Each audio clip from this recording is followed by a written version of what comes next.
want to welcome our viewers again to this special segment of God's Plan for Saving Souls. I'm Rudy Harnish. Two special guests with me again today to discuss these important issues. Stephen Dickey, thank you for joining us. Good to be Glad here. You're here. And my special friend from the Middle East, Abdul. Thank you, Abdul, Good to be here. for all the insight that we're sharing with both of you brothers on this important topic of the sanctuary. The sanctuary is talked about in the Quran, it's talked a lot about in the Torah, and also in the Injil. And today we're discovering the topic of the most holy place. We've been just talking about the holy place of the sanctuary, the rectangular larger section. Now we're looking at a much smaller part, but a much more important part, as we're going to find out. Before we do, we ask for God's blessing again as we prayed, as we begin this program. Our kind God in heaven, we just thank you for these privileges. We thank you for this information that you've given to your prophets long ago, the Torah and the Injil, and we thank you for what was revealed to us out of the Quran here as we're studying these lessons. And we just ask that you'd be in our midst to give us direction, and also the viewers, that you give them hope. For we ask it in the name of Isa al-Messiah, Jesus the Messiah. Amen. The sanctuary, the most holy place, also called the Holy of Holies. We find that there was also furniture in the most holy place. Exactly one item, one piece of furniture, but it was several items put together in this one piece. And one of the most important there was the Ark of the Covenant. And above the Ark was the mercy seat, and then above the mercy seat was the cloud and the pillar of fire, which we're going to discuss all these in some depth. There with the red arrow, you can see where this was. We're looking at the completely square part there, the sanctuary, the most holy place. There in color with the red arrow, again, you see the cloud coming up, the Shekinah glory of that room that was only accessible once a year by the high priest there pictured beside the sanctuary there. This is found in Exodus 26, the Torah, Exodus 26, 33 and 34. Talks about the most holy place. All this was given to Moses as they're planning to build a sanctuary system, and this was in great detail because it pointed to something much larger, didn't it? As we said, this was a sandbox version, you might say, of a much larger building that was in the heavens. And so they were Moses was patterning this earthly, movable sanctuary because God wanted to be with them. He was patterning it after something that he was shown in the mount, which was in heaven. So the most holy place is also called the Holy of Holies. And the Ark of the Covenant resided in the most holy place. The Shekinah glory of God rested upon the lid of the Ark, the mercy seat, because God wanted to be with his people. And so here he could be with his people, veiled in this cloud and in this fire, because if he was unveiled to the people of God, they would be destroyed because of our sinful natures and so on. And so here God could still be with his people, but it was veiled, it was shrouded. Here's an interesting verse I found in the Quran, because the Quran also talks about the Ark of the Covenant. And here in the English Yusuf Ali's version, it says, the Ark of the Covenant was among the relics left by the family of Moses and the family of Aaron, carried by angels, and this is a symbol for you if you indeed have faith. So the Quran goes back and points to the Ark of the Covenant. Yes. Maybe I you got may as something well read it in Arabic, from Arabic, because it has it adds also to the same meaning. وقال لهم نبيهم إن آية ملكه أن يأتيكم التابوت فيه سكينة من ربكم وبقية مما ترك آل موسى وآل فرعون تحمله الملائكة إن في ذلك لآية لكم إن كنتم مؤمنين.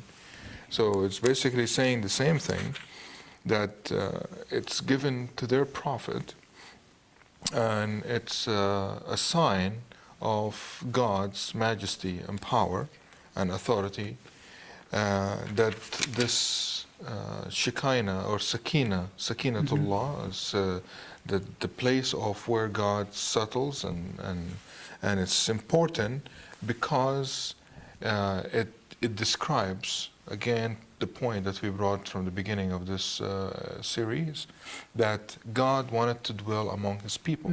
So His Sakinatullah, or the Shekinah, where God settles and sits. So He want to sit and settle with His people and invite them to come to Him.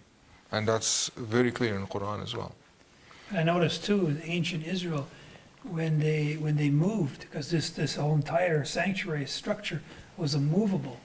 And so they would take it apart, Yeah. and then the priests would carry the Ark of the Covenant, and it would be covered so you couldn't see it.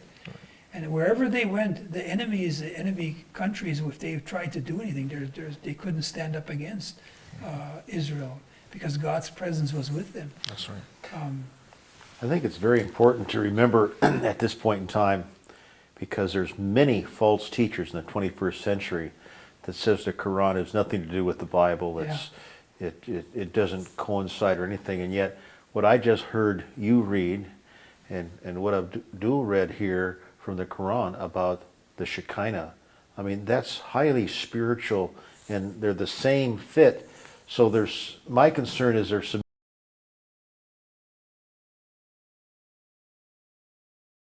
book would have never read it or never considered it. That our viewers need to realize not to listen, even to us, but to go back and buy one of these. If you don't know where to get one, go to Barnes & Noble, they have them there. And I think this one here is Yusuf Ali. Yusuf Ali was translated in 1938, and then it was redone by the Saudi government in Arabia in 1985. And so this is the most familiar English translation of the Quran in the world.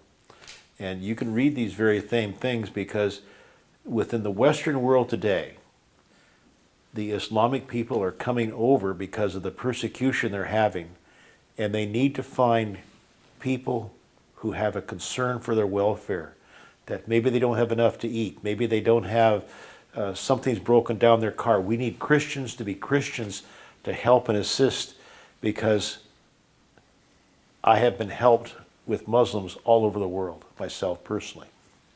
Yes. Excellent topic. We're talking about the holy place. We're talking about the Ark of the Covenant. Sakinatullah, Sakinah. that's His dwelling place. And this was revealed in this sanctuary service. The Ark of the Covenant had the mercy seat, and then the cloud and the pillar of fire. This is the Shekinah that we're talking about here. And here, there, follow the red arrow, you can see where this is. It's right there in that last room, the most holy place, where the high priest went only once a year to do the special work of the atonement at one mint. The special blood that was taken in that once a year and sprinkled before the mercy seat And again, the word at one. at one mint.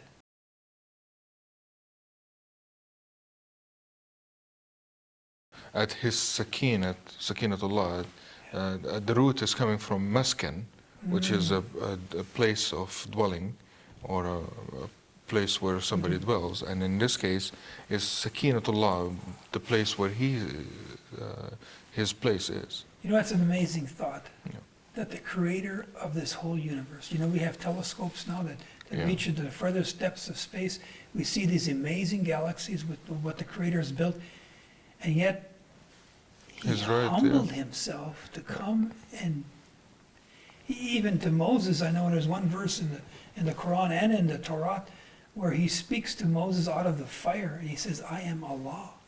To think of this creator humbling himself, coming this low to speak to mankind is just amazing. It's too much for my mind I know. to understand. Glory to God. But we continue. There it's found in Exodus 26, 33, and 34. The most holy place is also called the Holy of Holies. The Ark of the Covenant resided in the most holy place. And the Shekinah glory of God rested upon the lid of the Ark, the mercy seat. It's all about mercy, isn't it? God is merciful. You know, He didn't, even though Adam and Eve sinned, even though countless people since that time have sinned, yet in mercy, He's calling us back. He's calling us back. Yes. There's a picture on the slide of of a light between the angels. There's two angels standing over the Ark of the Covenant there in gold. And the Shekinah glory resting upon the lid of the ark, the mercy seat. And then the high priest enters once a year. The high priest that was chosen by Allah, chosen by God. And during the time of Moses, it was his brother Aaron that was chosen to be the high priest. Once a year, he would enter into the most holy place of the Day of Atonement to sprinkle the blood on the mercy seat, the lid of the ark, to atone for his own sins, because Aaron was a man like everyone else with a sinful nature, and he himself needed atonement, and for the people's sins. So all Israel had to be in tune with what was going on that special day. Yom Kippur is what they call it now. Yeah. There's a picture of the Ark of the Covenant with angels' outstretched wing overshadowing the mercy seat there. All heaven, with the angels of heaven, are all interested in what's going on in this world below. And they're here to assist us. God is sending these messengers of mercy to help us in this entire work that we're doing here on this world.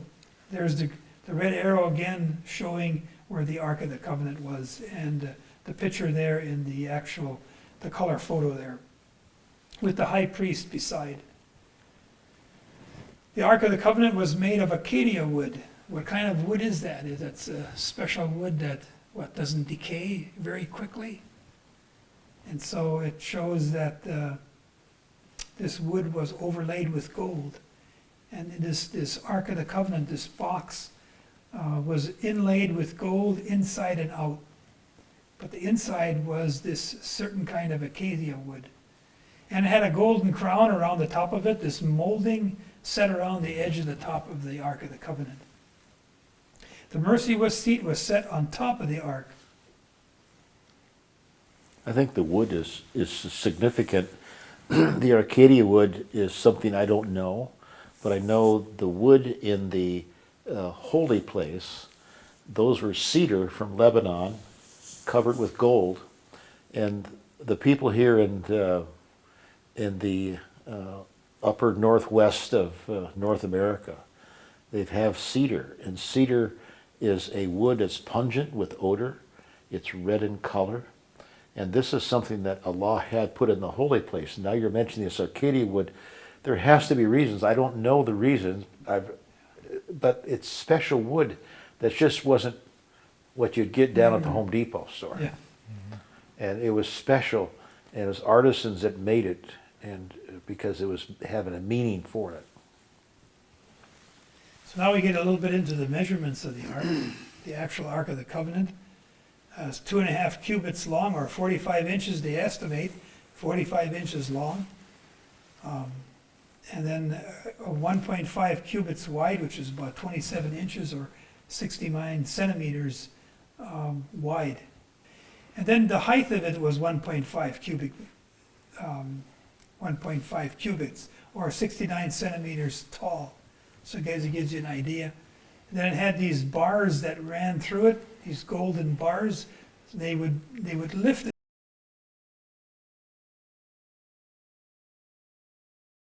with the angels, the golden angels looking over the ark. Well, the stone tablets, we're looking at something now that was inside this special box, this special holy box of God, this sacred chest. We find out that some time back in our series, we found out that Moses was given something on top of Mount Sinai, and that was the tablets, wasn't it? The Ten Commandments, the laws of Allah. And he was commanded to place these tablets in this sacred chest, the Ark of the Covenant. And the stone tablets, which means the Ten Commandments, God protects. And then there was also a jar of manna put inside. When did manna fall? Do you remember that, when that took place? It's when the children of Israel came across the Red Sea into Arabia, and their means of support was by this bread from heaven that was on the Arabian desert floor. Right. It would disappear when the sun came up and got warm. So a lot of meaning to that. And also they weren't supposed to pick it on Sabbath. Right. because there was none. There was none. And they were to pick it on Friday to get extra, but if they picked extra manna on any other day, it'd smell and stink. Yeah. Interesting, Yeah, he provided enough each and every day except on Friday, right?